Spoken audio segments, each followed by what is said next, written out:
मिर्ची वाली बहू। पिपलिया गांव की गलियां संकरी थीं, पर उनमें जिंदगी की हलचल बहुत चौड़ी थी।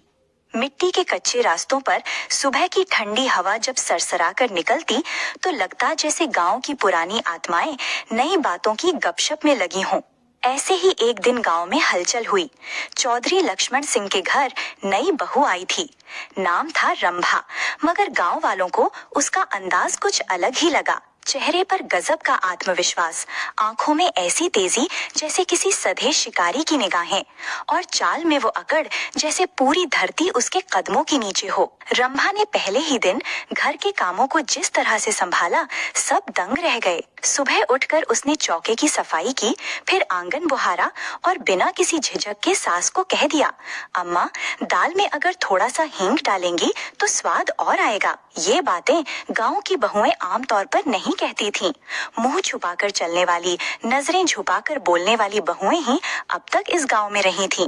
लेकिन रंभा का अंदाज तो जैसे सीधा सीने में उतरने वाला था, सधी हुई पर तीखी, ठीक वैसी जैसे कच्ची मिर्च चबाने पर लगता है कि पानी तो चाहिए लेकिन स्वाद भी गजब है। गांव में धीरे धीरे अफवाह फैलने लगी कि चौधरी की बहू कुछ ज्यादा ही बोलने वाली है, पर रंभा को फर्क नहीं पड़ा।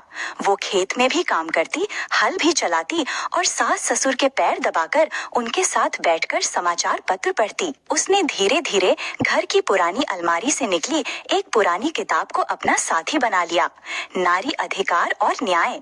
और यहीं से शुरू हुआ उसका असली सफर। उसने गांव की औरतों को एक एक करके बुलाया, आंगन में बैठाया और सिखाना शुरू किया कि उनके भी कुछ हक हैं। केवल रोटियां सेंकना और सर झुकाना ही उनका धर्म नहीं है। जब पहली बार रंभा ने पंचायत की बैठक में मुंह खोला और पुरुषों के बराबर बोलने की मांग की तो चौपाल में सन्नाटा छा गया। एक बूढ़ा बोला, बहू होके ये पंचायत में क्या कर रही? तो उसने मुस्कुराते हुए कहा, जहाँ मुद्दा घर की औरतों का हो वहाँ बहू होना सबसे बड़ा हक है।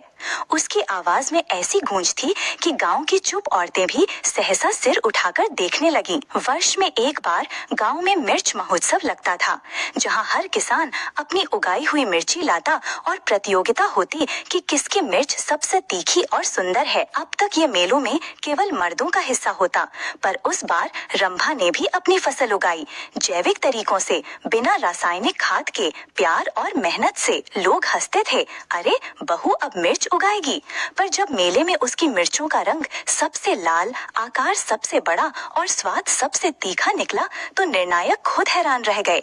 उसे प्रथम पुरस्कार मिला, एक चांदी का कटोरा और सम्मान की शॉल। उस दिन मेला मैदान में अपने चमकते लाल रंग की साड़ी में मुकुट पहने रंभा जब मंच पर खड़ी थी तो लोग मंत्रमुग्ध हो गए।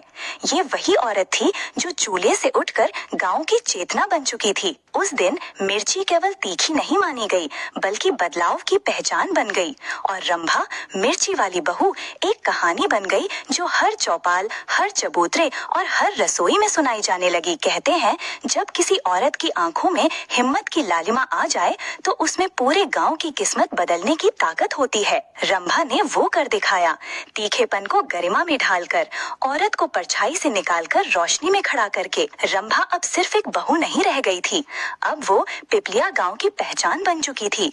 औरतों के लिए प्रेरणा, पुरुषों के लिए एक नया सवाल और बच्चों के लिए साहस की जीती जागती किताब। मिर्च महोत्सव में उसकी जीत ने जैसे गांव की सोच की नींव में एक दरार डाल दी थी। कुछ लोग उसे आदर से देखते थे तो कुछ चिढ़कर, पर रंभा का रास्ता अब बदल चुका था। अब वो सिर्फ अपने लिए नहीं, पूरी औरत जात के लिए चल रही थी। उसकी अगली लड़ाई थी बिटिया विद्यालय योजना के लिए। पिपलिया में सिर्फ लड़कों के लिए स्कूल था। लड़कियां 5वीं के बाद पढ़ाई छोड़ देती थीं, क्योंकि अगला स्कूल 10 कोस दूर था और रास्ते में कई बार छेड़खानी की घटनाएं होती थीं। रंभा ने ठान लिया, अब लड़कियां रुकेंगी नहीं।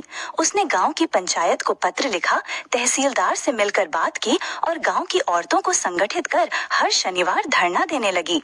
शुरू में पुरुष हंसते थे, बहुएं अब धरने देंगी, पर जब तीसरे हफ्ते चूल्हा नहीं जला और खेतों में कोई औरत नजर नहीं आई तो गांव के बड़े बुजुर्ग समझ गए, ये आंधी अब नहीं रुकेगी। 4 महीने तक चले संघर्ष के बाद सरकार की ओर से